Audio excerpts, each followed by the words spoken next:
Assalamualaikum Raya Nalar, berjumpa kembali dengan saya di kanal Nalar Mulyawan dalam segmen Wisata Bahasa.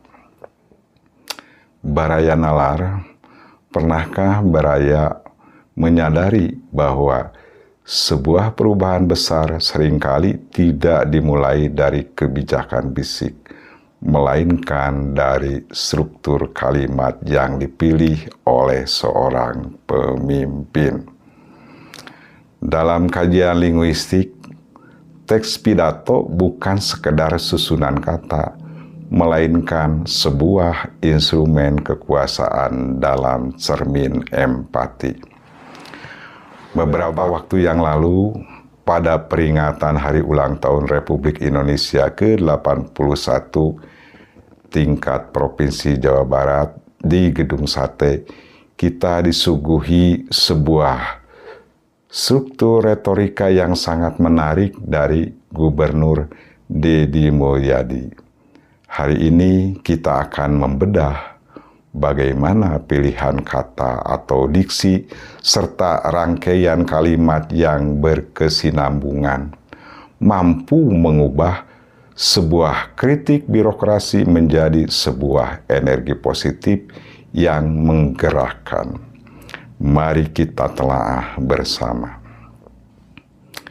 Baraya Nalar, jika kita mengamati teks pidato tersebut, hal pertama yang menonjol secara linguistik adalah penggunaan fungsi emotif dan konatif bahasa secara seimbang. KDM tidak membuka pidatonya dengan deretan angka pencapaian yang kaku. Sebaliknya, beliau memilih merajut untaian kalimat apresiasi yang sangat humanis. Frasa terima kasih tidak dialamatkan secara konvensional kepada jajaran fungsional pejabat semata, melainkan didekonstruksi secara inklusif. Di satu sisi, beliau menghormati para pekerja akar rumput, mulai dari petani, buruh pabrik, hingga petugas kebersihan jalan yang diposisikan terhormat di kursi VIP Gedung Sate.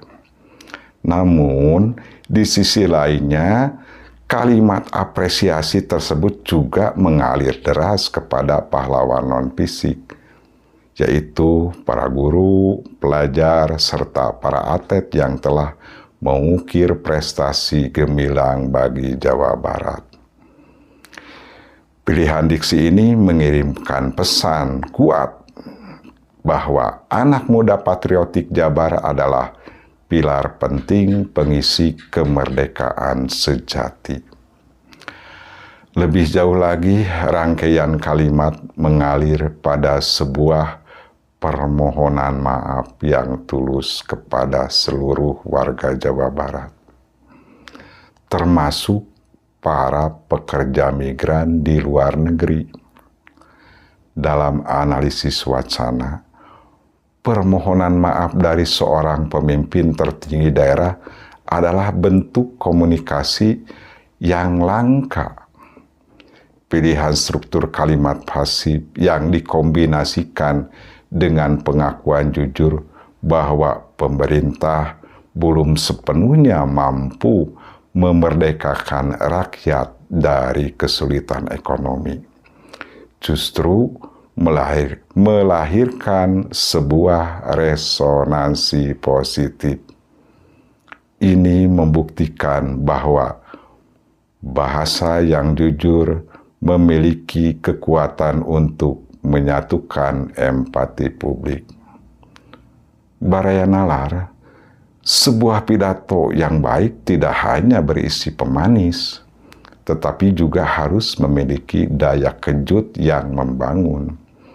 Disinilah kita melihat kepiawaian KDM dalam menyusun kalimat otokritik yang rapi, namun tajam terhadap budaya birokrasi. Beliau memunculkan sebuah antitesis atau pertentangan makna yang sangat kuat melalui slogan ASN berpuasa, rakyat berpesta. Dari sudut pandang stilistika, metafora ini berfungsi sebagai alarm moral.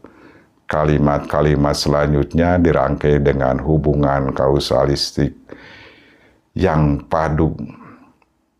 Beliau mengkritik kebiasaan rapat formal di ruang ber-AC dan menuntut pemangkasan belanja dinas rutin. Komitmen bahasa ini dibuktikan melalui tindakan. Prosesi pelantikan ASN kini dipindahkan secara fisik ke lapangan-lapangan sepak bola di pedesaan terpencil. Penggabungan antara otokritik verbal dan tindakan nyata ini menciptakan keselarasan. Sebuah konsistensi antara apa yang diucapkan dan apa yang dilakukan.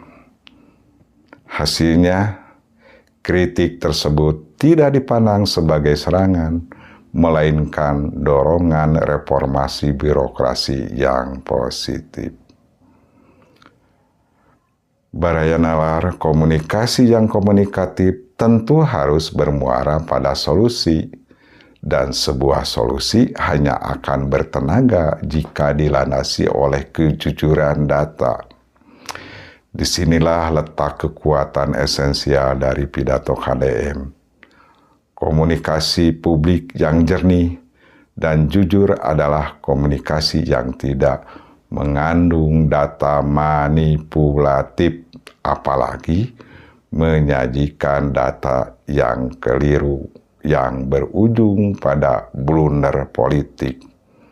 Beliau memilih transparansi mutlak. Saat menyajikan data kebahasaan yang berbasis fakta, beliau secara berani mengungkap sebuah ironi besar, yakni masih adanya 80.000 rumah tangga di Jawa Barat yang belum memiliki akses listrik di tengah lumbung energi nasional.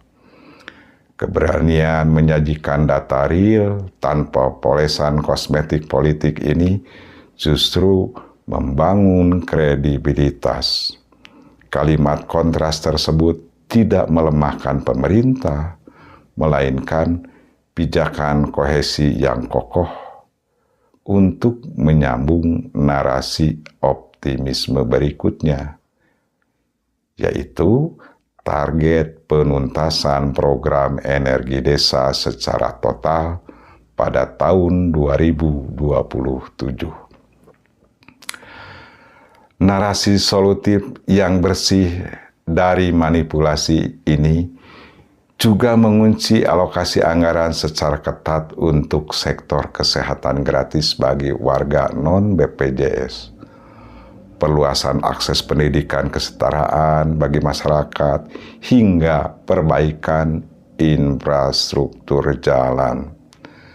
Melalui pilihan kalimat yang tegas, struktur anggaran yang berani, bahkan melalui pembiayaan tak biasa, dikemas sebagai bentuk tanggung jawab mutlak negara terhadap hak dasar rakyatnya. Baraya, pada akhirnya kita belajar bahwa kekuatan sebuah pidato tidak terletak pada seberapa tinggi bahasa langit yang digunakan, melainkan pada seberapa membumi kalimat tersebut dapat menyentuh realitas sosial. Pidato KDM pada HUT RI ke-81 ini adalah contoh nyata bagaimana bahasa formal yang tertata rapi, padu, dan jujur mampu mengalirkan energi optimisme yang besar bagi pembangunan Jawa Barat. Baraya, bagaimana pandangan Baraya? Apakah menurut Baraya akurasi data tanpa manipulasi merupakan syarat mutlak bagi komunikasi seorang pemimpin? Mari kita diskusikan hal ini di kolom komentar dengan bahasa yang santun dan konstruktif. Jangan lupa untuk menekan tombol like, share, dan subscribe. Sampai di sini bahasan kali ini, Maraya. Sampai jumpa lagi pada bahasan berikutnya. Wassalam. Cak.